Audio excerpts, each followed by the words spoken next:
He's 40 feet away near the timeline. Now Jimmer sizing up Moss. Oh, no. Oh, yes!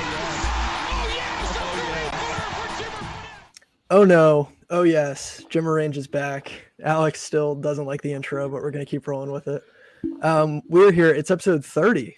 30 episodes, Alex. What a milestone. Big I'm time. Carl Heiser, back as always with my co-host Alex Cervantes. We're going to be previewing the Big 12 Conference today for the upcoming college basketball season. We are joined by Brian Rauf. He's a senior writer for Heat Check CBB, also a co-host of the Heat Check Hangout. Brian, we're very excited to have you. How you doing today? Yeah, I'm doing great. Thank you guys for having me on. I'm getting pumped. We got just over 2 weeks till the season starts, so we're getting cranking. Oh yeah. Got lots to do to prepare. And once opening night hits, it's going to all be worth it in the end. But before we get to the Big 12 coverage, I do have a couple questions that I would like to ask Brian since he's here. Let's do it. First of all, congratulations on the release of the Almanac. It is an absolute behemoth of college basketball knowledge. Heat Check CBB, Field of 68, Verbal Commits, Three-Man Weave, all collaborated to do an in-depth preview on every single team, every single conference in college basketball. I'm still working through it. Alex, I'm pretty sure you haven't finished it either. No chance. No shot. But so my question for you, Brian, is you were responsible for the previews of the Metro Atlantic, the Southland, and the Sun Belt Fun Belt. What was like one thing that you got from a coach or just some nugget you learned about one of those conferences where you're like, all right, that's cool? So I'll give you two. First one is just that the Sun Belt's going to be awesome. Okay. Like in terms of like the outside the top 10 leagues, traditional one bid leagues, there are probably 5 or 6 teams in the Sun Belt that can win the league and win a game in the NCAA tournament if things break the right way. Obviously, it's probably going to be a one bid league, but you look at James Madison, Texas State, Louisiana when they're healthy, handful of teams in there. If they win the conference tournament, are going to be teams that nobody wants to play. I'll throw South Alabama in there as well. Like that's a league where they're going to beat up on each other. So whoever comes out of it isn't going to be like probably, close to ranked or anything like that because they will have, 5 losses in the Sun Belt. How good can they be? Yeah. But the top of the Sun Belt is really, really, really good.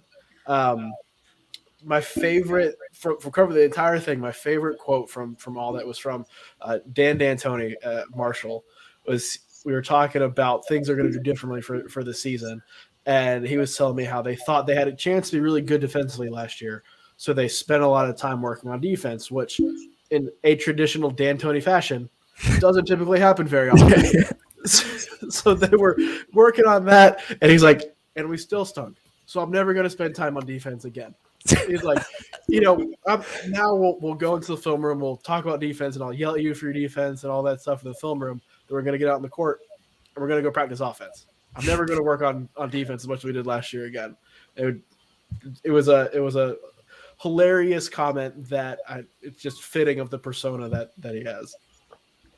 Yeah, that's great. Yeah, that's awesome. I know, Alex, you had kind of posited the question of just kind of what that experience was like of compiling this encyclopedia of college basketball. Like, how did it go? Like divvying up like the conferences. Like, what was that like? It was organized chaos. I think just in the planning stages, the people who worked out there, I think 13 people in total, all of whom are excellent college basketball people who like college basketball is their thing. This is what we do. So that was really, really cool. But anytime you have 13 people in a room, like there's just a lot of working out that has to be done, right? And everybody was great. We all found a rhythm and everything like that. But getting started and figuring things out was a little bit chaotic. But it was the only way we were able to do this because if I think because we had 13 people working on it and we were able to split it up, we were really able to dive into everything we wanted to dive into. a lot of times with magazines like this, you give a certain writer or somebody such a heavy workload that it's impossible for them, just from a time standpoint, to touch on everything. So that was another factor I think that really benefited the Almanac, is that by having these amount of really good writers and personalities who know what they're doing, having all of those guys, you can go really in depth and get really good content on all 363 teams in the country. Yeah, I mean, I remember you guys over at Heat Check had released a preview mag last year, and this was kind of like, the big version of that with more people and more involvement. Yes. It was really cool to see. So for anyone out there who has not yet purchased the Almanac, we'll put a link down in the bio to do that. It is definitely well worth your money and your time. And you only have about 20 days left to cram for the college basketball season. So you're going to want to get on that. My last question for Brian before we launch into the Big 12 is, I have very distinct memories of leading into last season. You were the bus driver for the Colorado State bandwagon. Yes. Do you have a team this year that is kind of that type of team for you, where you're like, not enough people are talking about how good this team is? Two, kind of. One of them's not so much, because like UNC is going to be really good this year and the preseason #1 team, but I think they have a chance to be like historically good. And I don't think enough people are talking about them being like historically kind of good. Okay. Like, I think they lose 2 games at most. Wow. All right. Like 2009 UNC good? Like, we're going to put them on that pedestal? Kinda. Okay. Yeah, absolutely. Wow. All right. Like I don't think last year's the run they went on. There's some data that backs us up too, but that wasn't really a fluke. That was more of like who they are. And I know Brady Manick leaving changes some things, but adding Pete Nance to that mix, and then you have some more depth of the freshman class. I think they can be elite. I don't have one who's not ranked and is off the radar almost as Colorado State, but I'm sticking in the Mountain West. I think San Diego State's a Final Four team. Okay. I saw them in person last year, and they are the biggest team I've ever seen. Biggest college team Yeah. I've ever seen. Just the length. Like, I don't know how you score on them. And when you watch them play, I don't know how people score on them. They had the nation's best defense last year. Bring pretty much everybody back. They should have that again. Their offense is going to be better. They brought in some transfers to help in that regard. Darion Trammell, the point guard from Seattle, is going to be big in that aspect. So I think their offense is going to go from bad to not just good, but pretty good. And their defense is going to continue to be elite. So I think they're a team that, particularly after Maui, like I co-host Connor Hope of the Heat Check Hangout, thinks they're going to win Maui, and I back him up on that. Like, I think after Maui, everyone's going to be like, "Oh yeah, that team is good." Okay. Yeah, I think Alex and I averaged out our preseason rankings, and I think they came out to a top 15 team. So I'm all aboard with the San Diego State. Which is good. I love it. As far as like a deeper mid-major-ish team that I really like, I'm going to be pushing Tulane narratives all season. I think. Love it. I'm a Tulane believer this year. I'm a Tulane sicko. So, I might do a separate video on that, but who knows? All right. Well, that's great. We're going to kick off our Big 12 talk right now. And I think this is a conference that for the last couple of years has been considered the best in college basketball. I think we would probably say that's going to continue this season. There's a lot of very talented teams in this conference. They've produced the last 2 national champions. And that's, I think, a good segue. Let's start things off with the Kansas Jayhawks. I remember I posed a question to Brian on Twitter for the Heat Check Hangout regarding Jalen Wilson. This is a Kansas team that is losing a lot. They lose Ochai Agbaji, Christian Brown, David McCormick, Remy Martin, a lot of guys from the core that won the national championship, which leaves a pretty big vacuum as far as scoring, as far as, all Big 12 quality players goes. And so Jalen Wilson is a guy that a lot of people are expecting to fill that void. I'm not totally sold on him being the guy. Maybe he is, maybe he isn't. Brian, would you like to kind of reiterate your thoughts on whether or not Jalen Wilson can be him this year? I don't think he can. Like, he has the ability to. Yeah. Right. But I think we'll see more of the version of Kansas we saw 2 years ago, where Jalen Wilson was their leading scorer for a good portion of the season. That Kansas team was good, but they were not a great team. I think they lost in the second round of the NCAA tournament, if I'm not mistaken, just because they didn't have enough offense to keep up with teams at that level. I think the floor of any Kansas team, as long as Bill Self is the coach and the talent that they have, the floor is always going to be pretty high, right? The question with Kansas is differentiating them against the top of the Big 12, top of the country, really. And I don't know if they're going to have the offense to do that. Wilson, again, can he shoot the three? Yes. Can he handle the ball and be versatile? Yes. We haven't seen him do any of that stuff, though, consistently on a possession-by-possession basis, let alone stretch by stretch, let alone game by game, let alone extended stretches of games. So I'm not going to say he can't, but it would be a surprise because he hasn't shown it really yet. And then the problem for Kansas comes in, if it's not him, then who? You're going to need a freshman to be that guy as a freshman. And Kansas has some very good freshmen, another top 10 recruiting class, but I don't know if any of them are at that level quite yet. Yeah. I mean, last year's team, you had Ochai Agbaji was just a total bucket getter. Like, he was basically unstoppable on the wing for them. And at this point, I don't know who you get to replace the scoring punch, especially if it's not going to be Wilson. Because, like, DeJuan Harris, I mean, he's not really a scorer. Like, Kevin McCullough, he's going to be really solid for them defensively. He's going to be versatile. He's probably going to be able to play a variety of positions. But as far as, like, scoring the ball, we haven't really seen him do that at an elite level. And then at that point, you're like, all right, Grady Dick, could you maybe be the scorer for us as a freshman, please? I don't know, Alex, do you have a take on, if not Jalen Wilson, then who for this Kansas team? Because Bill Self, he always finds a way, right? He always finds a way. No, I think I fall in line with y'all. Like, it's going to be, I mean, maybe I believe I found myself, like, when I'm looking at all these rosters, I'm becoming a big, like, preseason believer. I think I texted Carl that, like, I'm just buying into, like, a lot of the upside. And I don't know, maybe I'm being too much of an optimist, but yeah, I feel like if Wilson, I mean, I don't know why he can't maybe get to 15. Maybe it's not the most efficient 15 we've ever seen, but, like, if Grady Dick, I just don't know how much they're going to put the ball in his hands, because I don't think Sunrise did that a ton. Like, he was coming off a lot of screens, and he's getting open. He's a lethal shooter. He's probably going to shoot over 40%. But, like, does he? Because, like, it's weird where if you're trying to stack this up with, like, last year's squad, you had Brown and Agbaji combined for, like, 32 a game, and I agree with y'all. I don't think Wilson and Dick are going to combine. Like, I don't think you have an 18 and 14 scorer there.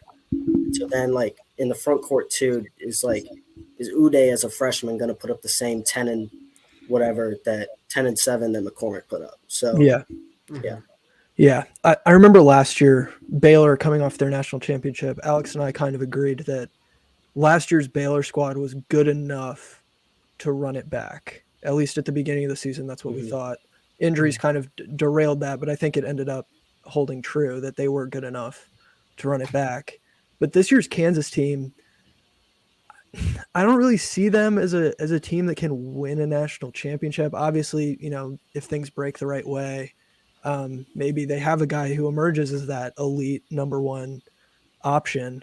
But at this point, I don't see this as a Kansas team that runs it back. They don't have enough elite players for me. They have a lot of really good players, and they're going to be one of the top teams in the Big 12. But once you get on that national stage, once you get into the tournament, I don't know if I see it. I don't know if you guys disagree. They do strike me as a team that's going to be really good in the regular season because they have a great collection of parts that can individually, you probably have 5 guys at least that can get you at least 10 a night. And so that's going to be great in the long haul of the regular season. But like you said, when that Kansas team ran into that USC team in 2021, like, what happens on a night when they score 51 points in a 30-point round of 32 loss? Like, you've got to have a guy that Self is going to – and listen, Self's going to have 32 games to find a guy that he can give the ball to in those scenarios when they need a bucket. But if none of us are sold on Wilson, then it's going to be it's a tough outlook for a team that the AP poll has pegged as a top 5 team in the country. Yeah. I think we might run into a similar situation with Kansas that we did with Oklahoma State this past year, although to a lesser extent, where 2 years ago when they had Cade Cunningham, right, Oklahoma State was really good. Cade ran the show. They had this group of really good role players around him, got a 4 seed the tournament, and then Cade leaves. Majority of those role players come back, and it's like, okay, Avery Anderson can take a step forward. Isaac Likely can go back to the way he was before then. Like, we'll see these role players take steps forward, and they'll be good. There was some extracurricular NCAA stuff that played a role, but none of those guys took a step forward. And so Oklahoma State last year, offensively, played like a bunch of role players who needed a go-to guy to come in and lead them. And they didn't have that, and that was a part of the reason why they struggled so much offensively. I think we could see that with this Kansas team where maybe they are just a whole bunch of role players that do their part, but it's almost like they're waiting on their star to come back in the game. Yeah. But that star isn't there. Yeah. I think that's a really good way to put it. Let's move on. Let's talk about Baylor. I am so unabashedly high on this Baylor team. I love the backcourt. I mean, I think they were good enough to win it all last year. Like I said, I think this year they're definitely good enough to win a national championship. Not only do you have one of the game's great coaches in Scott Drew, but I mean, Adam Flagler, LJ Cryer, Keyonte George, like we've seen Baylor do this with, a 3-guard lineup that was very elite. They have enough in the front court to me with JTT, Flo Thamba. So I'm high on this Baylor team. Obviously, the concern with them is like a lot of their guys are coming off major injuries. So, the health card, but at least like on paper, I've convinced myself that they will be in the mix for a national title. I think they will be too. I think they're the best team in the Big 12, and I don't know if that's really a question. I think a lot of it comes down to how good Keyonte George is, honestly. Yeah. I think Cryer and Flagler are good guards. I am not sold on them being like the superstar guards, if that makes sense. I'm not like I think they're good, and I can say that as I don't know if I'm as high on them as the highest Baylor people on them seem to be. And Carl, you might be one of them. Maybe. But like that's fine if Keyonte George becomes who it looks like he could potentially be offensively. Yeah. Right. So if he becomes that guy, then Baylor no doubt is in the mix for number 1 team in the country with UNC and making a long run. That to me is going to be the key, because the team 2 years ago, Jared Butler handled everything offensively. They had, defensively, they were a different animal, but when they needed a bucket, Jared Butler was the guy who was like, all right, I got it. Yeah. Akinjo kind of had to be the guy by default last year, partially because of injury, and he just wasn't as good at it. Right. And so like Flagler and Cryer can produce, but I don't know if they can be that guy yet. And, they have the ability to. Like, I think George is coming to be that guy, and that would take them really over the top. But even if he doesn't, I think they're still the best team in the Big 12 who could make the second weekend pretty much no sweat. Alex, I'll throw it over to you. What are your thoughts? Carl and I both ranked Baylor number 4 in our preseason rankings, which Carl will later drop. But I agree that Flagler and Cryer they're going to be really good complementary guards that get the 10 to 12, 13. They'll go off a couple nights in January and February. I'm really buying that Keyonte is going to put up 18 plus. I'm putting a lot of stock. Yeah, I think 18. I said that out loud. I feel like that might be a little higher than what I intentioned. But he Big 12 player of the year. Say it with your chest. No. Wait. He averaged 22, at least 22 in that overseas tournament. They're going to get him they're going to feed him every possession. The ball's going to go through him. I think I have concerns when it comes to them winning the Big 12. I think they're better than Kansas, but I have concerns if Chama Chachua is if this timeline is a little slower, is Tama going to be able to go 25 plus minutes without getting in foul trouble? And then what happens in the front court? But once he comes back and assuming he can be like 75% of what he is, I just don't. You have a bunch of solid pieces there in the front court, plus Bridges too. If he takes a little bit of a leap, like I just don't know what there isn't to like. Especially if like you can buy into Keyonte George defending too. Especially if like he has to defend those Big 12 wings. But yeah. So Baylor should be very good, but definitely questions. Not a shoe-in. But buy stock anyway. Buy stock anyway. Yeah, of course. All right. Let's move on to this is a very intriguing team to me, the Texas Longhorns, because last year they were this consensus top 5 team. They brought in a lot of transfers. They brought in Chris Beard, the in-state rival coach, to be their new head coach. And they never really put it all together, which was kind of the concern in the preseason. They ended up being a number 6 seed. They won a game and then bat out gracefully to Purdue. This year, they're bringing back some of the guys from last year. They have Marcus Carr back. They have Timmy Allen back. And they add Tyrese Hunter from Iowa State, which is a pickup a lot of people like. I've seen some people put this team in the top 10. Ken Pom had them at 2, I think, to open the season, which is a little bit high. But is there a world where this is a Final Four contender? Brian, what are your thoughts? There is a world if Marcus Carr produces the way we thought he was going to at the start of last year. Mm-hmm. Right. I wrote a big breakdown for hx2b.com before the season started about how the way Carr played at Minnesota when he was producing and scoring over 20 a game matched up to what Chris Beard typically likes his lead guards to do in his offense. And it just didn't work last year for whatever reason. And so I'm still holding out some hope that it can. But I don't know if adding Hunter necessarily helps with that, because Hunter is somebody who needs the ball or wants the ball offensively, but is not going to produce much for you on that end at this point in his career. There could be a lot of bricks that are thrown up from 3 between the two of them in the backcourt. But to me, that's best case scenario. Worst case scenario, though, is another season like last year. I don't think the bottom's going to fall out for this group. They're going to be too good defensively, and Beard is too good of a coach. Mm-hmm. But somewhat quietly, since his Texas Tech team made that title game in 2019, Beard's teams at Texas and at Texas Tech both beat up on pretty soft on conference schedules, beat who they should have beaten in Big 12 play, and then lost close games to the top half of the conference. Like they handled their business, but did not perform like a team you would have expected them to be under Chris Beard, the reputation.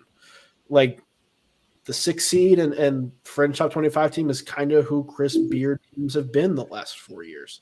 Mm-hmm. And because he's running back with this group, I think that's kind of the floor, but you're relying on something that didn't work last year to work this year for them to move forward. So I don't know how much variance with this group there is. Right. Yeah. I remember checking just sort of the Texas team stats in the middle of last season, and their entire starting 5 was averaging like 10 points a game because they just couldn't decide, like, all right, who's the guy on this team? And I think a lot of people wanted it to be Marcus Carr, but there were too many guys coming in. You know, you had Christian Bishop coming in, like people who came in expecting to be the guy with the ball in their hands. And that I think definitely showed up on the stat sheet. As far as Tyrese Hunter goes, I'm not totally sold on him as this, big impact add offensively, because on that Iowa State team, like, it was pretty easy to look good on offense if you could put the ball in the basket even a little bit. I mean, that was a team that their offense was on life support, and they made it to the Sweet 16. But Alex, is there, am I underrating Tyrese Hunter? Am I being unfair to him? No, because I don't know. My biggest concern with this Texas team is, like, you look at their I'm so concerned about them, like, being able to stretch the floor. Can they show teams that they can hit a 3? Otherwise, are you just gonna play pack line defense against Texas? I mean, like that's such a massive concern, because you're not gonna play Brock Cunningham more than 20 minutes a game at most. So, like, if he's your best shooter and he's not gonna see the floor that much, that's my biggest concern. But Hunter's gonna be likely an all Big 12 defense guy. Like, there's no reason to expect he isn't gonna be. Like, no, like is Marcus Carr, and listen, Brian, you could maybe tell me this, but is Marcus Carr going to be better is he going to be better off ball than he would like being forced to create for others? Can we project that? I don't think so. Like, Carr can be, a fine spot up shooter and cutter, but his game is to have the ball in his hand, run high pick and roll, and get downhill and attack. He showed at Minnesota that he could create for others, and he had way less talent at Minnesota, but he got other guys open shots. When he played with the big guy, the first real big year he had at Minnesota, Uturu, I think in the middle, I think his name was. Yeah. Like his assist numbers were pretty high and were among the best in the entire country in assist rate, and I think was at the top of the Big Ten. Went down when Uturu left because he had nobody to pass to, but he still averaged, I think, over 5 assists a game. Mm-hmm. So he's somebody who can create, but you're taking away essentially his effectiveness if you're asking him to play off the ball, which I think is the problem with Texas' offense, is because you have a lot of mouths to feed. And he's the guy ideally who should be feeding them, but he wasn't last year. Yeah. All right.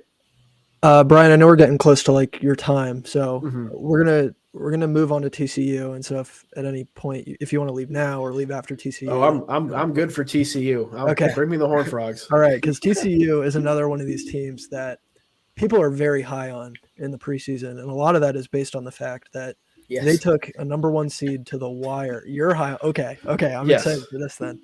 They took a number 1 seed to the wire last year in overtime, and they lost when my guy Benedict Mathurin put them out of their misery in overtime. But you bring back Mike Miles, who's the preseason Big 12 Player of the Year. You have Eddie Lampkin, who became kind of a household name due to that tournament. And you have Jamie Dixon, who's an excellent head coach. So, Brian, as someone, I'm so glad we have you, as someone who can explain to us the sales pitch for TCU. So I will say I picked TCU to beat Arizona. And if a foul was correctly called, it would have happened. Fair. And I think we're talking about TCU somewhat differently. But, like, the big picture for TCU is that Mike Miles is a very, very good point guard. There aren't many good point guards in college basketball, at least proven point guards right now across the board. It's been probably 3 years down where guard play has been down. Mm-hmm. So you have a really, really good guard you can rely on.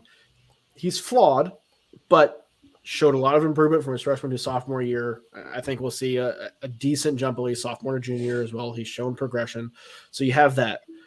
Eddie Lampkin was dominant. It really has been dominant from at least a rebounding perspective when he's been on the court. The issues with him have just been conditioning and foul trouble. And I think the conditioning partially leads into the foul trouble issues.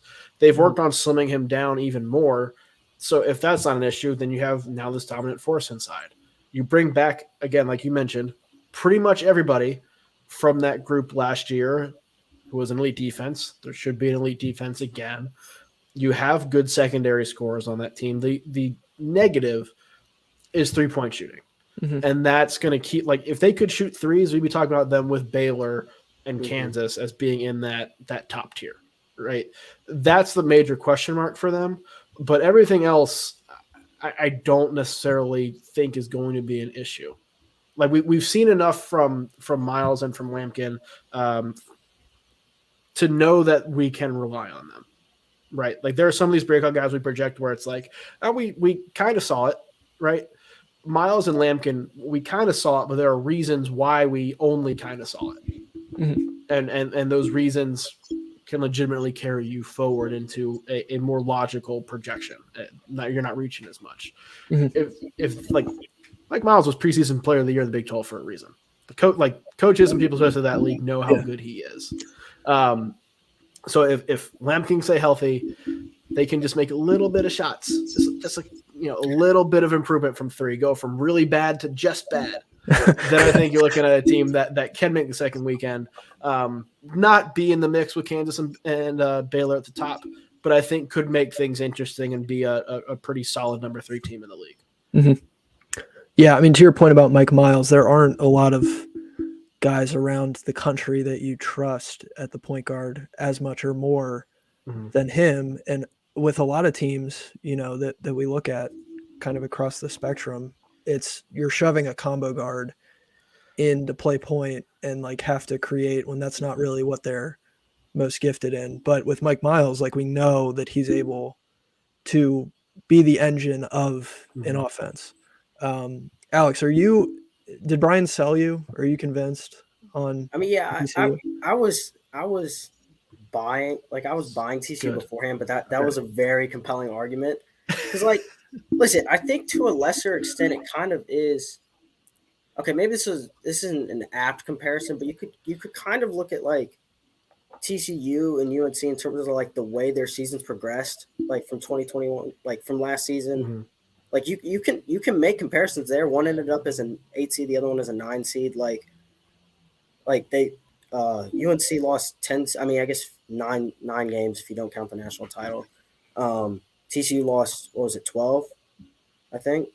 So like there are comparisons there, and yeah, the concern is shooting, but who cares when there's good vibes, Like you've got there's going to be a lot of good vibes. Exactly. You've got an All-American running the ship, like a potential All-American running the ship. So there's I don't know. I had Texas ahead of TCU by one spot, and I might need to flip that now. But yeah, I've been sold. Okay, nice. Yeah, I appreciate it, guys. Yeah. Hey, Brian, thank you. Thanks for coming on. We appreciate your time. For those listening or watching, you can find him at brauf33 on Twitter. Brian, is there anything before you go that you would like to plug that's coming up? Plug the Almanac. We did a great job of that at the beginning, but make sure you get that. Everything you can want to know about college basketball is in that thing. There's a link on heatcheckcbb.com. I'm sure you can find it on Twitter pretty much anywhere. I'm tweeting out the link every day, so you can find that there. And then heatcheckcbb.com. We got preview content coming out there as well, coming up here. We'll have everything covered for the start of the season as well. November 7th is closer than it seems, which will be good. I can't wait for it. One quick thing too, West Virginia is going to be better than people think. Okay, we'll keep that in mind. Yes. Thank you, guys. All right. Yep. Thanks, Brian. Well, that may change some things. I won't lie. All right. Well, that shakes up some. That's just a funny little grenade to throw. That's a great one to throw as you leave. Yeah, Alex, big thanks to Brian for coming on. Absolutely. He was a fantastic guest, very knowledgeable. Make sure you go follow him and check out all of the things that he plugged. Alex and I are going to move on with the rest of our coverage. We have 6 more teams that we need to talk about. The first of those being the Texas Tech Red Raiders, last year's #1 defense in KenPom. They were a 3 seed in the tournament before they bowed out in the Sweet 16 to the Duke Blue Devils, who made the Final Four. Yes. This year, I just put out a preview of Texas Tech on TikTok. They were our number 25 team in the preseason, and there's a lot of turnover with this team. There is. They lost like 9 of their top 10 scorers from last year. And you have Mark Adams back, and we know that he's great at making adjustments because he did that last year. But with all these new faces, I mean, we'll see. Like, I think we both had them 5th in our preseason Big 12 poll. So that's kind of like hedging, like, all right, yeah, they could be really good, but there's a lot of questions with Texas Tech. And they bring in Fardaws Aimaq, who was one of the most productive bigs in the country last year. Yeah, it was for Utah Valley, but anytime you average, 18 and 13 or whatever, like, that's impressive. And he shot like 50% from the field, basically. And he shot 33% from 3. Yeah, but he's out for the start of the season with a broken foot. And I've heard high praise for Daniel Batcho. The word for Daniel Batcho coming out of Lubbock is they're very high on him. He's looked really good in practice, but the front court depth for this Texas Tech team is very thin. Yes, Alex. I will say, I know 20 minutes ago I talked about my love, like my just unabiding passion for preseason optimism, but like, at what point is everything in the preseason not positive? It's very rare. It's very rare where you're like, you hear Coach G's like, this guy's not that guy. He's not that dude. He will not be getting minutes for us. Yeah. But I I find it interesting, like it was just one of those things that I was thinking about late at night. I was like, I don't know why I brought it up, honestly, but it was just because I'm not trying to take away from how good Batcho can be. I want that to be said. Yeah. But also like, that's what you would say if it is the absolutely guy you what you would expected say. to be, especially as I head to center's Maui against like 7 top 35 teams in the country. Yeah. Right. And it's funny, like you really do never know. I mean, last year, Remy Martin was preseason Big 12 player of the year. People forget that, but he got put in the doghouse until it was time to win in March. And then Bill Self was like, all right, fine. Like, I guess I'll play him. Let Remy cook. And to an extent, Remy cooked, right? Yeah. Took some shots that you could see on the sideline Bill Self was not very happy with, but absolutely. But like, what are you going to do when DeJuan Harris can't score? Right. There's only so much you can do, but let Remy cook. Exactly. Yeah, but anyway, Texas Tech, they bring in, they bring in Davian Harmon, who was at Oregon and Oklahoma before that. I trust him a little bit as a lead guard. I mean, he'll at least be good defensively. And if we know anything about Texas Tech, is they're going to be a very high level defensive team, just because that's what Mark Adams produces. You bring in Kerwin Walton. That's fun. If you can get him to 21, Kerwin Walton, you're gonna be in business. You're gonna be in business. If you can get the Walton back that averaged like 11 points a game and shot 44% for the Tar Heels. Yeah, you're gonna be in business. But his problem here's the upside. His biggest problem in UNC was that he couldn't stay on the floor because he wasn't good defensively. Teams could just pick on him. Yeah. He's now on it with arguably the best defensive coach in the country. So you have to think at the very least his positional awareness improved. Yeah. The one holdover, and I think the X factor for this team is Kevin O'Banner, who was brought in last year. I mean, famously led Oral Roberts to the Sweet 16. He was one of the stars of that team. He comes in to Texas Tech, transfers up to be that stretch 4 basically, because he shot like 42% from 3 at Oral Roberts, and then he comes in and shoots 33% last year. So I think for Texas Tech to like really hit their ceiling, like he has to be, I don't know how much you can be like a star as a, stretch 4. Like the college game doesn't really tend towards like the stretch 4 being your star. Even last year, like we expected Jabari Smith to be like awesome, but they didn't get him the ball. Like they didn't really play through Jabari Smith as much as they probably should have over at Auburn. But at the very least, you want Kevin O'Banner to be shooting 40% from 3 again. Yeah. And when they get Farrah's back, I don't know what his timetable is. I don't even know if it's been specified yet, but presumably they get him back post Maui and maybe right at the start of Big 12 play, they're going to be fine. Yeah. And like, I think for me, I'm excited to see, again, it's one of those hype things coming out of camp. You've got players popping up. You've got your teammates propping up teammates, right? But the buzz around Elijah Fisher too. Like I remember the time when like 2019, like 2018, 2019, like the like 8th grade mixtape of like Elijah Fisher, and then like Amoni Bates too. Like those were the two on YouTube. And so Davion Harmon said Elijah Fisher, I don't know why I can't say Fisher. Elijah Fisher was, his defense is probably the most underrated aspect of the game because, as you know, mixtapes are just offensive highlights. Yeah. And Mark Adams said he's already one of the best defenders on the team. And if you've got that guy coming off your bench and assuming he's still going to be just as explosive as he is. So like that to me is a little exciting. Can you imagine if like Ball is Life or Hoop mixtapes put out only defensive highlights? Just guys playing deny the whole tape. I need to find the Jose Alvarado of high school basketball and make a mixtape. Yeah. That's my goal. Yeah. Life. It's just my goal in life now. That's what I've decided. Long story short, with the Red Raiders, because they do have very passionate fans, so we have to end on something positive. This is a tournament team. Yeah. Right? This is easily like this team's getting in. Yeah, they will be in the tournament. Without and from much. there, you can do anything. It's just a question of like, how well can all the new guys learn the system? Matchups and will they have to win. It's guys hard to who win can in score? March. It's hard to win in the Big 12. Yeah. Also, I wanted to bring this up. Scott Drew, you're insane for suggesting expanding the teams, expanding the tournament to 128 teams.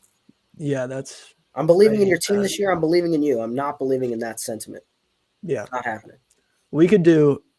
I bet we could do an entire episode on don't change the tournament. Yeah, why do we still give Greg Sankey a mic? What are we doing? It's crazy because, like, this will be a quick sidebar, but, like, with the tournament expansion talks, it's like a unanimous, like, everybody thinks it's a horrible idea. It's a unanimous no, but it's going to happen. I've resigned myself to the fact that 35% of the sports teams will be making the tournament. So stupid. But hey, Texas A&M is going to get in for playing a mid, beyond terrible non-conference. Yeah, and then that's on you. That was crazy to me. That was like the main argument was, oh, well, it wasn't fair to Texas because they didn't get to get Carl in. And I wanted A&M in. I know, I wanted to see them in, but I was like, I understand why they didn't. I'm not going to be like that guy that's like sounding the alarms because it's very easy to understand. Sure, but once you get to those bubble teams, I mean, plenty of them can win a game. It's just a question of do they deserve to. Like, my whole thing with Michigan last year was, if we're being honest, they probably didn't deserve to be in the tournament based on how their season went.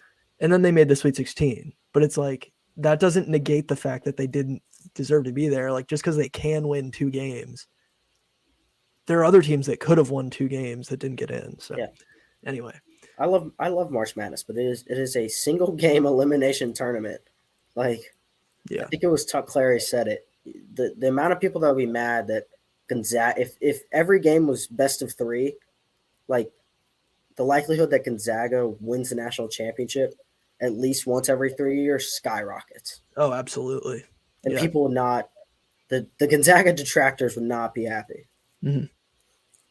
It's true. Okay, moving on to the 6th team. Let's talk about Oklahoma State. Yep. Our darlings. We were high on them. The problem is they just had nothing to play for last year. And at times it definitely showed. Yes. They got, banned from the postseason. And I remember Tristan Freeman, his take was like, Oklahoma State could make the Final Four. Yeah. That was his like hot take in the preseason. Yeah.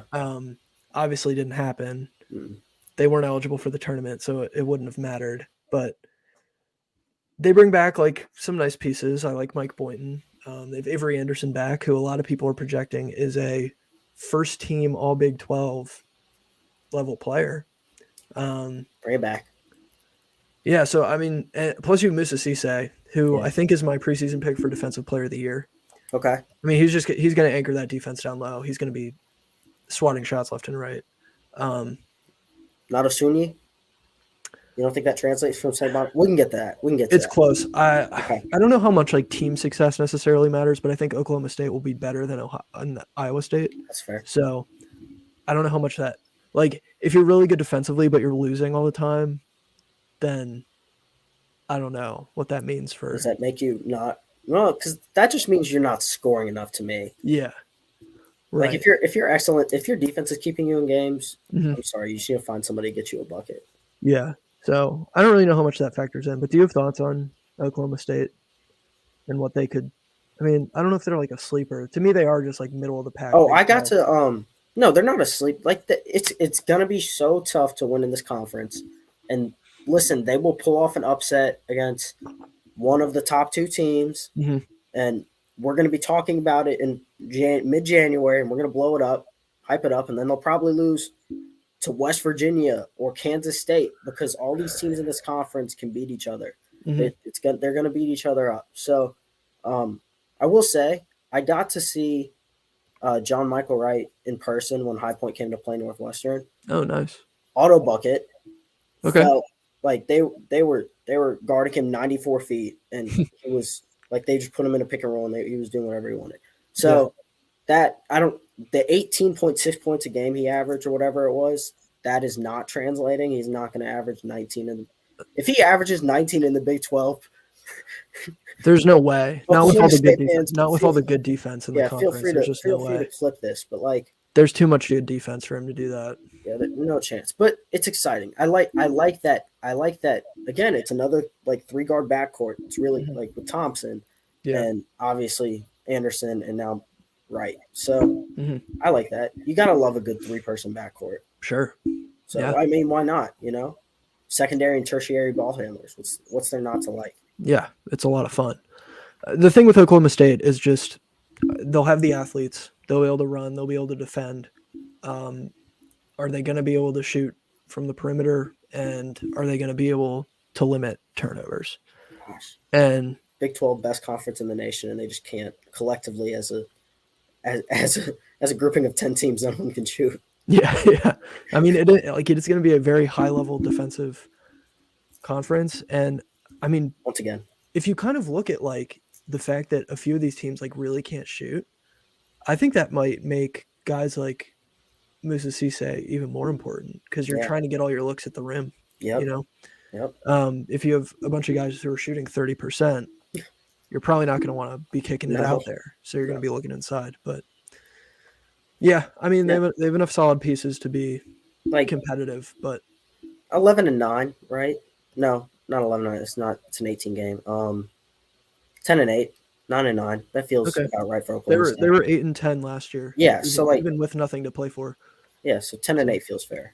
Yeah, 9-9, something like that. Yeah, so probably more of the same. Yeah, more of the same. Cool. All right. Yeah, I got some takes to fire. Go Cyclones. Iowa State's okay. I got some heat from Iowa State fans last season because even then I was like, you were big Iowa State detractor, which is funny because I was like kind of high on them at the beginning of the year because I was like, oh, this is fun. Like they were horrible 2 years ago, and now they're like off to a 11-0 start. Like, isn't this great? Isn't this fun? But then once I got to the tournament, it was like, this offense sucks. Nobody can score. It's Brockington and Hunter are the only things keeping this afloat. And then they lucked out by getting to play a team that their coach got fired the day before the tournament. Yep. And the most one-dimensional offensive team you've ever seen in Wisconsin. And then they get to the Sweet 16, and they're like a horrible offense. And the crazy part, their offense is going to be worse this year. It's going to be even worse. Because you really think it's going to be worse than finishing 171st in KenPom? Yes, I do. They don't have anybody who can score. Especially because they lost. What do you mean? Jeremiah Williams to injury. He's out for the year. Yeah. And the one guy they're bringing back in that backcourt is Gabe Coucher, who shot 23% from 3 last year. Listen, it can't get worse. You don't think it can get worse? They lost their only 2 No. Like, offensive shooting players. 23, you can't really get worse as a guard shooting 23% from 3. You're going to dip into the teens? No, that's not going to happen. You as a Division I basketball player as a guard cannot dip into the teens from 3. Yeah, but if you're shooting 23% and you're not even the focal point of the offense, and now you're maybe the best offensive player on the team. You don't think Jaron Holmes? I mean, he's coming from St. Bonaventure. He's coming from the A10, right? So I'm not an A10 hater. I'm just saying, like, they might be comparable. He averaged 13 for St. Bonaventure. I mean, Coucher averaged 9 last year. Oh, so. Listen, they can't score. You are right, but they are. Iowa State and Virginia gonna win some fantastic 54-52 games this year. Oh, absolutely. Actually, I'll go as far to say like 47-43. How many games this year do you think Iowa State finishes with a point total in the 30s? Okay, that's a bit harsh. That I'm going to pull up their schedule right now as I contemplate this. I think it's more than 1. No, it's not. Yes. No. I think it's more than 1. How many did they finish with last year? I don't know, but I'm going to find that one out too. If the line is 0.5 games, I'm taking the over. That is wow. Or if the line is 1.5 games, I'm taking the over. The line is 1.5. Yeah, if the line is 1.5 games finishing in the 30s, I'm taking the over. in the 30s. Okay, wait. Let's see. Because we've talked about these, like Texas Tech is gonna lock them down. Absolutely. They scored. Oh, they scored 44 against TCU. 41 against Texas. See, Oh no. this is a bad. Oh my gosh, they even had a 30-point game last year. Yeah, over They 1.5. lost to Oklahoma State. What was the score? They had 36, and they lost. Just saw it, 53-36. What a terrible game! Gosh, I was like that. I would turn Was that it- on. Was it Virginia Tech and NC State who Dude, had like the worst? 47-23. 47-23. That's a great. I think it's an SB Nation video. That's a good It is. video. It's a rewind video. I was coaching a basketball game during that game, and my assistant coach was a Virginia Tech fan, Oh, and one of the parents was an NC State fan. It was hilarious. But yeah, okay. So maybe they do have 2 games in the 30s.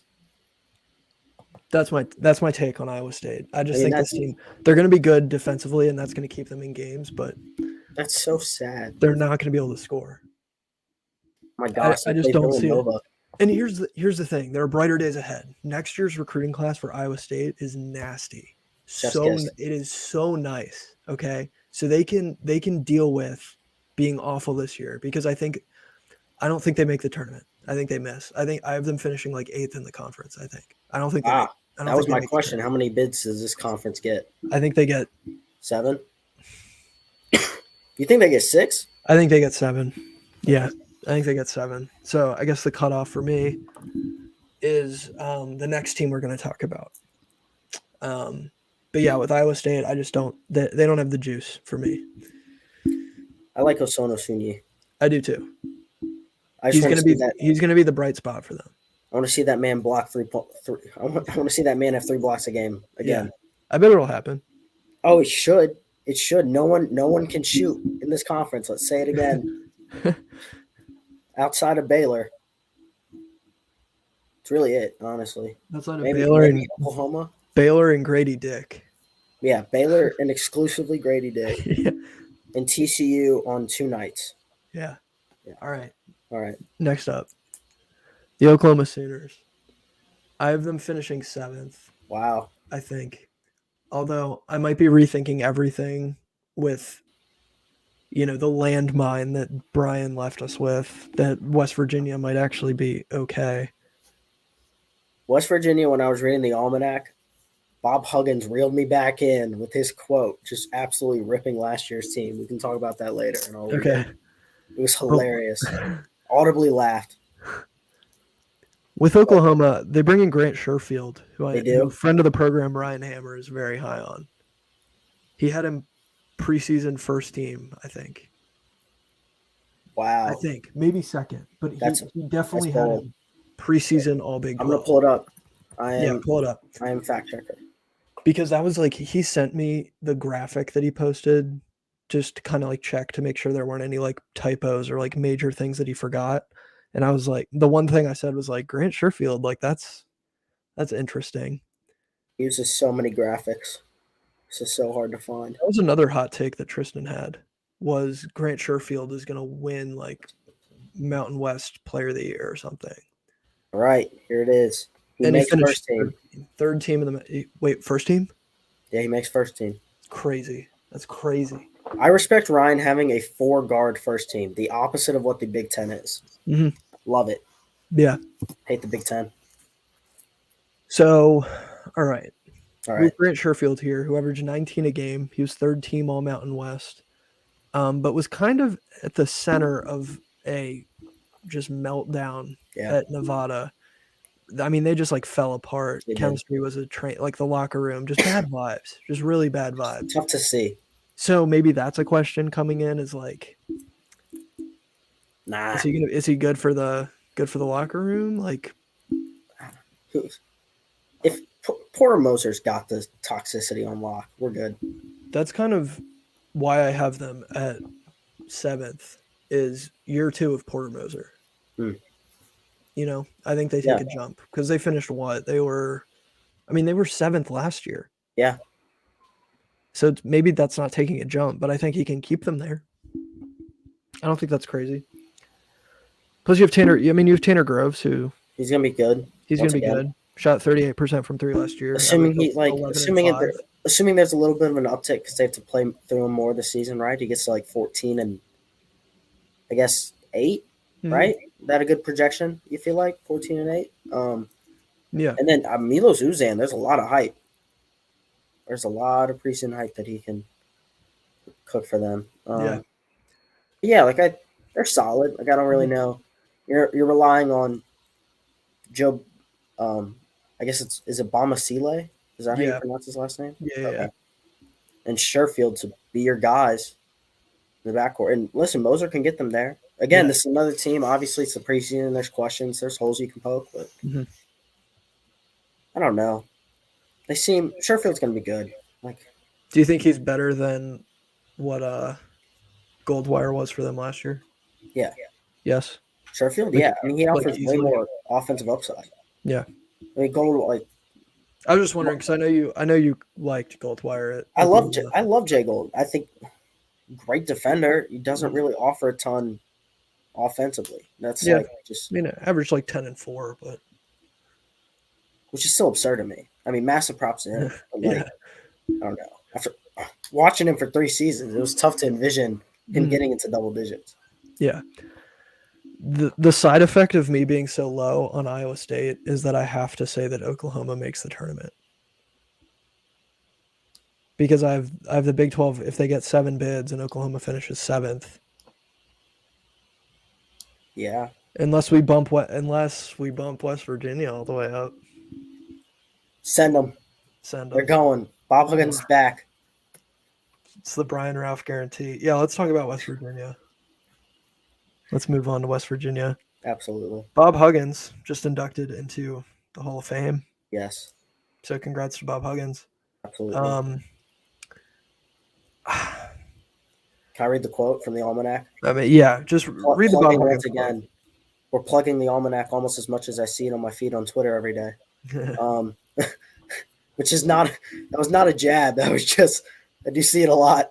It's just a factual statement. This is what he said. Last year we weren't that bad. They just stopped competing. It was like they didn't enjoy coming to practice. This year we've got guys that are highly competitive. These guys love being in the gym. These guys are more like our teams from the past. Just a massive shot at last year's team, which I respect. That is an awesome soundbite. Yeah, which is funny because like the question was probably about this team. He was like, no, but last year's team, they were bad. Yeah, last year's team, we were good. We were like 14-2, and then the wheels fell off. But they went 4-14, finished last place in the Big 12. Listen, are we buying the Trey Mitchell stock? I'm buying a little bit just because, I mean, he went to Texas after he was at UMass before, wasn't he? Yep. And he averaged like 18 points or something like that. I mean, we talked about Texas and how like everyone went there trying to be the guy and nobody got to be the guy. So I think he's going to get the ball in his hands more. Right? Mm-hmm. Like you like to think so. I mean, this is a really experienced West Virginia team. You look down their starting lineup that's projected in the Almanac. Redshirt senior, redshirt senior, redshirt senior, senior, senior. And then they have Joe Toussaint off the bench, who's a senior. So, I mean, lots of experience. Coming from a lot of different places, but... Again, not a lot of shooting on this team. What's different? It is the Big 12, my friend. You're going to have so many 65 to 61 games against these middle-of-the-pack teams. I am very interested why Brian is higher on West Virginia than consensus, and I wish he was here to kind of explain that. But it's just like on paper not great when you lose your 2 best scorers from a team that finished last in the conference. You know, Taz Sherman averaged 17 points a game. Sean McNeil, he transferred to Ohio State. He averaged 12 a game and is a great shooter. And in their wake, you're leaving guys who, I mean, weren't really primary option. So he must be buying Trey Mitchell or just buying the Bob Huggins bounce back, Mm-hmm. Because I just don't see what they have that would compel me to put them at 7th over in Oklahoma. Because Oklahoma to me has more talent than them. Maybe it's just, I don't know. If you are buying stock in what Huggins said, if this is like an old West Virginia team, I mean, they're gonna kill you defensively, and they're just gonna wear and tear on you. And I don't know. Like last year you had Sean McNeil at least to space the floor. No one's gonna do that this year. So I don't know. Maybe this is an inspired Bob Huggins, and he gets this team up to shape. But I kind of agree with you. Like I don't know. Is Trey Mitchell gonna get back to like, even if he's not averaging the 18 and 10, whatever he was at UMass? It's like, is he another 14 and 8 guy? So yeah, I mean he has to. He has to be, right? He has to. Because otherwise it's just a collection of like role players in a system that's decent, Yeah. So, but Huggins did say, like, one of the other things he said in the almanac was that he feels like this team is more like his teams of the past. Mm-hmm. So, I mean, how much do you buy into that? I don't know that I do. I mean, this is still my 9th place team in the Big 12. Okay. I don't know that I can just take that, that little bomb that Brian dropped and just run with it, because I just need more, Mm. And he gave me a convincing argument for TCU, but I need more for West Virginia. Okay. So, yeah. All right, last team. Kansas State. I don't really have a lot to say about Kansas State. I mean, I like the Jerome Tang hire long term. Yep. And it's year one. And we'll see. Yeah, it's year one. I mean, I think like he'll build that program for sure, but I mean, at this point, like they just don't have the horses. Like, we'll see what Keyonte Johnson is. I mean, it's cool that he can play, but it's amazing if he can just play. Like, yeah, that in of itself is awesome to see. But right. But I mean, you lose Nigel Pack, who's arguably the best shooter in the country. Yep. There's just a lot of talent out the door. Mark Smith is gone. Yep. And probably your best incoming player. You have some JUCO guys coming in. But Keyonte Johnson is like kind of the marquee guy coming in, and he hasn't played in a very long time. Nope. Yeah. And again, not a team that can shoot. So, and just such a deep conference again. Like, it's tough to envision them even pulling off one of those random upsets. So maybe, I mean, there's definitely a world where Keyonte Johnson he becomes like 80% of the guy that won preseason SEC Player of the Year 2 years ago or whatever it was. But I think that's like pretty unlikely. Mm-hmm. So, I agree. Yeah. But I do like the Jerome Tang hire. I mean, he was an assistant under Scott Drew, and I think that definitely carries some weight. But overall, I don't really see a lot with Kansas State. Like even from 9 to 10, like I think there's kind of a drop off there. Mm. So, yeah, not a tournament team to me. And we'll see if I don't know what kind of non-conference schedule they have, but I don't know. I don't know that there's really going to be any like postseason in their future. We'll see. I mean, I see like the graphics come along my timeline all the time of like, oh, Kansas State got another recruit who's good. So, yeah. Cool. Yeah. Do you have any hot takes for an all Big 12 team? I mean, I kind of fall in line with the consensus. Yeah, I don't. That's where I found myself in this conference. Yeah, I think it's just like Flagler, Miles, Keyonte George, Hunter, Timmy Allen, maybe. Oh, Timmy Allen over Hunter. Hunter over Carr. True. Whatever. Wilson? There's going to be one. There's going to be a Texas guy, and I don't know that Wilson, like, if he is the guy for, like, there's going to be a Kansas guy, right? Yeah, it has to. It's why it almost has to be Wilson, unless unless Which, it's I don't know that he doesn't feel like a first-team guy to me. Maybe that's disrespectful, but maybe a little, but maybe a little bit. I don't know. I don't know. He'll be good. I like my Keyonte George averages almost 20 a game take. You're coming back around on that now? Yeah, it took me a full hour, but we're back to it. We're back to it. So he'll have a shot at Player of the Year, basically. In the conference, yeah. Okay. Which I don't hate that. I don't hate that. Miles has to pull off probably a couple 30 balls against Baylor and Kansas to probably take it if Keyonte George is averaging the 19 to 20. I think TCU needs to finish Third. in the top. Do you think they need to finish third for him to be Player of the Year, or is fourth fine? If he averages the same stats as last year, if he averages the 15 and 4, yeah. Mm-hmm. Okay. Or they could flirt with 2. Mm-hmm. I'm not resigned to them possibly being better than Kansas. I'm not opposed to that either. Yeah, I'm not going to say that. Yeah, but I'm not going to be shocked.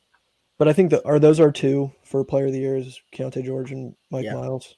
Yeah, I think that's fair. And then there's probably a drop off, but 3 other guys are going to make first team, obviously. Are you riding with Osun for Depoy? Yeah. Okay, I'll ride with Cisse. Okay, and then Coach of the Year, I'll take Jamie Dixon.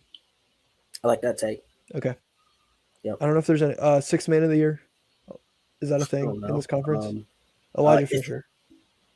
Wait, what? Elijah Fisher, 6 man. Yeah, If I was tooting that horn, I gotta go with it. Unless you want to push some like Joseph Yesufu narratives, and I don't. Milo Suzan, if he's projected to come off the bench. Yeah. Right.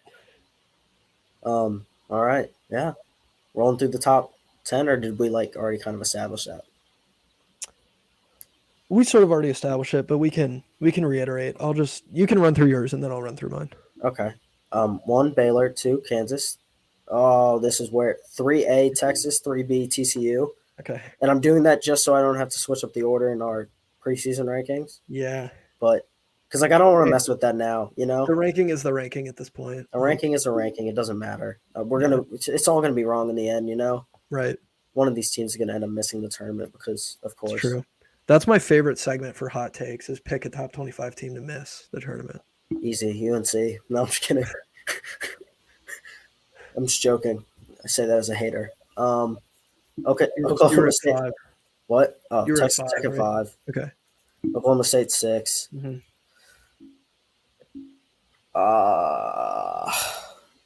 Geez, these 3, these next 3, they could really shake out. However, honestly, I agree. But I'm gonna go 7 Iowa State. Okay. I'm gonna go 8 Oklahoma, 9 West Virginia, 10 Kansas State. Mm-hmm. I'm pretty much in agreement with you. I mean, I have Baylor, Kansas. Yep. Then you can go back and forth on Texas, TCU. Then Texas Tech, Oklahoma State. Yep. Oklahoma, Iowa State, West Virginia, Kansas State. So we're basically. I mean. This does tier really nicely. There's 5 tiers. There's Kansas State, and then there's the 3 and 7 and 9. Mm-hmm. And then I feel like Texas Tech, Oklahoma State kind of fall in the same realm. I think they're in the same tier. The Tech is better. And then Texas TCU, obviously we talked about that. And then it's choose Kansas or Baylor. Yeah. Sweet, man. That's the Big 12. Awesome. It's going to be a good conference. It's going to be so much fun. They're going to produce, some great basketball. I haven't totally gone through, but I'll say I think Baylor gets to the Final Four. That's maybe my take from this conference. I don't know, because I have a take for our SEC one. Mm-hmm. Yeah. Okay. Yeah. All right. Well, that'll be our next one. So yes, you can get that off next. But okay, that's going to do it for us. Thank you to everybody for watching and listening. Once again, thank you to our esteemed guest Brian Rauf for coming on. Yes. Taking the time to talk with us about some of these teams. Make sure to go check him out at brauf33 on Twitter. And we'll put a link to Heat Check and the Almanac down in the description. Make sure you are subscribed to the YouTube channel, following on Spotify, 5-star rating, all that good stuff. You can follow us on Twitter or TikTok at Gym Range Pod. Actually, I'll throw there's our little banner with all our with all our handles on it. So check the bottom of the screen, the little ticker going across. There's all our Twitter handles. So please go follow us. Alex, closing statement. Baylor's winning the Big 12. I don't know what else to say. All right. Oklahoma State may upset somebody in the tournament. Okay. That was very generic. That's all I had though. That's all I can say. Keyonte George, gonna be an All-American there. Because I don't think people say that. Keyonte George is gonna be an All-American. Maybe people do say that. Maybe I don't know what I'm talking about. Maybe not. I like it though. All right. Keyonte George, All-American. I wore a green hoodie for Baylor. Sweet. Yeah. All right. Thanks everybody for listening and or watching. We'll see you next time.